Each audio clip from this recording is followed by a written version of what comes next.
Hello, welcome students. आपण पाहणार आहोत आज टॉपिक नॉट गेट. तर आज आपल्याला शिकायचे आहे नॉट गेट. नॉट गेट संबंधी आता आपण पाहूया. Not gate or inverter gate. The NOT gate is an electronic circuit that produces an inverted version of the input at its output. It is also known as an inverter. If the input variable is A, the inverted output is known as not A. तर आपण gate संबंधी शिकलेलो आहोत. तर आज आपण not gate पाहणार आहोत आणि हा बेसिक गेटचा प्रकार आहे. तर बेसिक गेट पैकी एक जे पहिलं गेट आहे ते आज आपण शिकत आहोत, ते आहे नॉट गेट. नॉट गेट हे असे इलेक्ट्रॉनिक सर्किट आहे. तो काय करतो की हे सर्किट काय करते किंवा हे गेट काय करते की तुम्हाला जो इनपुटला जो सिग्नल असतो त्याचा इन्व्हर्टेड स्वरूपाचा सिग्नल हा आउटपुटला देतो. म्हणजे ऑपोजिट सिग्नल हा आउटपुटला देतो. म्हणजे जर इनपुट तुमचा 0 असेल तर हा आउटपुटला 1 देईल आणि जर इनपुटला 1 म्हणजे हाय सिग्नल असेल तर तो आउटपुटला लो सिग्नल देईल म्हणजे 0 देईल. म्हणजे अशा प्रकारे हा काय करतो, इनपुटला टोटली ऑपोजिट म्हणजे इन्व्हर्टेड असं करण्याचं काम करतो. म्हणून या गेटला आपण काय म्हणतो, not gate. It is basic gate आहे आणि हा ऍज अ इनपुटचा हा कॉम्प्लिमेंट करतो आउटपुट साइडला, म्हणून याला इन्व्हर्टर सुद्धा म्हणतात. आणि जर आपण यामध्ये काय असते की इनपुटला आपण इनपुट व्हेरिएबलला आपण ए म्हटलेलं आहे. म्हणून जर आपल्याला आउटपुट लिहायचं असेल तर काय करतो, output is known as not A. म्हणजे आउटपुट कसं लिहिणार आपण, नॉट ए किंवा वाय हे आउटपुट दर्शवतो. Y is equal to A bar किंवा नॉट ए असं म्हटलं जातं. तर आपण आता पुढे पाहूया याबद्दल आता पुढे पाहूया आपण.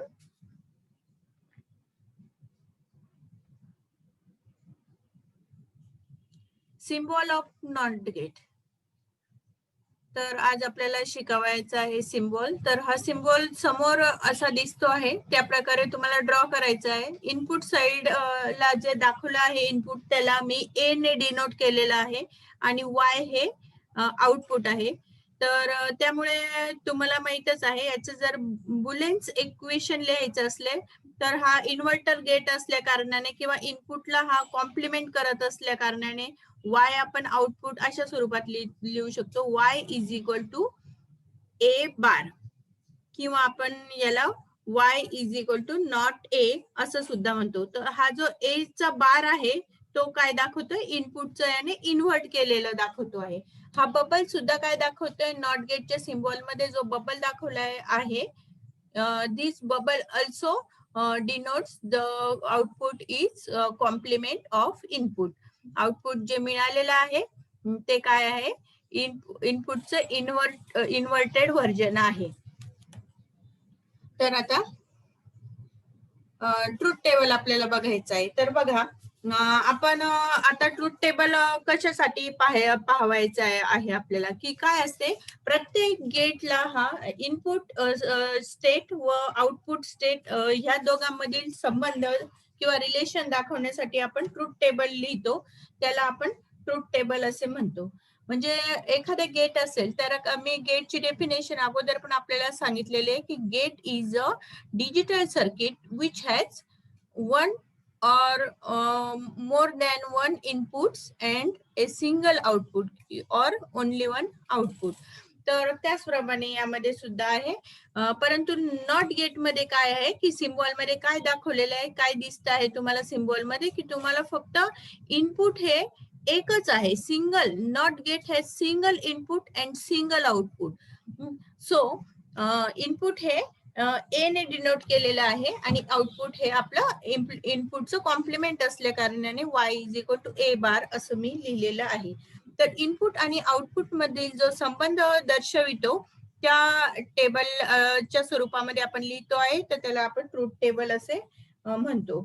तर यामध्ये काय आहे की इनपुट ए असल्या कारणाने जर आपल्याला इनपुट ए असेल, म्हणजे इनपुट यामध्ये एक आहे, म्हणून आपल्याला जर आउटपुटच्या किती कंडिशन मिळणार आहेत, इनपुटच्या संबंधावर आउटपुट आधारित असते. तर दोन इनपुटसाठी आता इथे बघा, इनपुट जरी ए असलं परंतु इनपुटच्या ज्या कंडिशन्स आहेत त्या किती आहेत? दोन आहेत. म्हणजे आयदर इनपुट इज 0 और इनपुट इज 1. मी अगोदरच सांगितलं की लॉजिक सर्किट मध्ये 0 म्हणजे लो लेवल म्हणतात त्याला आणि 1 म्हणजे हाय, अशा प्रकारे सिग्नल असतो. तर 0 म्हणजे लो और हाय, त्यालाच आपण लो ला 0 म्हणतो आहे आणि हाय ला 1 म्हणतो आहे. तर म्हणजे इनपुटच्या दोन स्थिती यामध्ये असणार आहे. इनपुट एक इनपुट हे सिंगल इनपुट असल्या कारणाने म्हणजे आयदर इनपुट विल बी 0 और इनपुट विल बी 1. त्यानुसार जर इनपुटच्या दोन स्टेट असल्या कारणाने तुम्हाला आउटपुट सुद्धा 2 मिळणार आहे. तर अशा प्रकारे म्हणजे सिंगल इनपुट असल्या कारणाने जर आपल्याला इनपुट जर तुम्हाला आउटपुटच्या कंडिशन्स काढायचे असल्या की तुम्हाला या टेबलमध्ये किती कंडिशन काढायचे आहे, तर मग तुम्ही 2n या फॉर्म्युल्याने करू शकता. 2n म्हणजे 2 ही संख्या घ्यायची आणि रेस टू 1 म्हणजे 2n. तर n च्या अगोदर काय करणार? Number of n is equal to number of inputs म्हणून. सो नंबर ऑफ इनपुट्स किती आहेत? तर 1 आहे. 2 इज इक्वल टू काय येणार आहे? 2. म्हणजेच याच्या इनपुटच्या कंडिशन काय येणार आहे? 0 आणि 1. अशा प्रकारे आपल्याला दोन इनपुट्स मिळणार आहेत. आणि आपल्याला माहित आहे की मी अगोदरच सांगितलं की हा इन्व्हर्टेड गेट आहे, त्यामुळे if the input a is equal to 0 then the output is complement of input, that is A bar. म्हणून 0चा बार जर केला आपण तर काय मिळणार आपल्याला? 1. आणि second condition, if the input a is equal to 1 और इनपुट इज 1 और high then the output is low. म्हणजेच जर इनपुट 1 असेल तर तो काय करणार आहे? परत तो इन्व्हर्टेड करणार आहे, कारण या गेटला त्यामुळेच इन्व्हर्टर म्हणलेलं आहे, कारण हा इनपुटचं कॉम्प्लिमेंट करतो, कारण की here output is the complement of input. So आपल्याला मिळणार आहे 1 आणि 1चा बार करायचं. मग तुम्ही म्हणजे ए चा बार करायचा, ए च्या ठिकाणी 1 लिहायचा. 1 म्हणजे 1चा बार इज इक्वल टू 0. अशा प्रकारे हे आपल्याला याचा ट्रूथ टेबल मिळणार आहे. आता म्हणजेच आपल्याला याचं लॉजिकल स्टेटमेंट असं करता येईल नॉट गेटच्या बाबतीमध्ये की तर लॉजिकल स्टेटमेंट काय आहे की जेव्हा आपण बायनरी लॉजिक वापरून एखाद्या गेटची आपल्याला डेफिनेशन करावायची असते किंवा व्याख्या करायची असते, त्यावेळेस हे लॉजिकल वाक्य किंवा स्टेटमेंट आपल्याला आवश्यक असतात.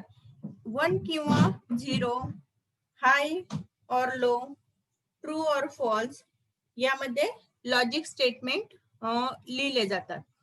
तर त्यामुळे नॉट गेटचं जे ट्रूथ टेबलचं पूर्ण अभ्यास करून किंवा ट्रूथ टेबल नुसार इनपुट आउटपुटच्या कंडिशन नुसार नॉट गेटचं लॉजिकल स्टेटमेंट आपल्याला असं म्हणता येईल की if the input of logic gate is high output is low and if the input is low then the output is high. So the gate is called as not gate. म्हणजे जर input एखाद्या logic गेटचं जर हाय असेल आणि आपल्याला output low मिळाले आणि जर इनपुट लो असेल आणि आउटपुट जर हाय मिळालं तर अशा प्रकारच्या गेटला आपण नॉट गेट असं म्हणतो किंवा इन्व्हर्टर सुद्धा असे म्हणतो. तर लॉजिक गेटला लक्षात ठेवा, दुसरा शब्द आहे इन्व्हर्टर गेट किंवा इन्व्हर्टर असेही म्हणतो. कारण का म्हणतो? कारण तो काय करतो? इनपुटचा जो सिग्नल असतो त्याला इन्व्हर्ट करण्याचं काम करतो. अशा प्रकारे. तर मग आता तुम्हाला समजलेच असेल लॉजिक गेट, नॉट गेट. तर एक लक्षात ठेवा, आणि not gate has a single input and single output. या गेटला फक्त एक इनपुट आहे आणि फक्त एक आउटपुट आहे. तर आपण हळूहळू सुद्धा गेट शिकणार आहोत. तर या संबंधी तुम्ही अभ्यास करा. सिम्बॉल लॉजिक गेटचा, ट्रूथ टेबल आणि लॉजिकल स्टेटमेंट यामध्ये महत्वाचे आहे. तर थँक्यू फॉर वॉचिंग.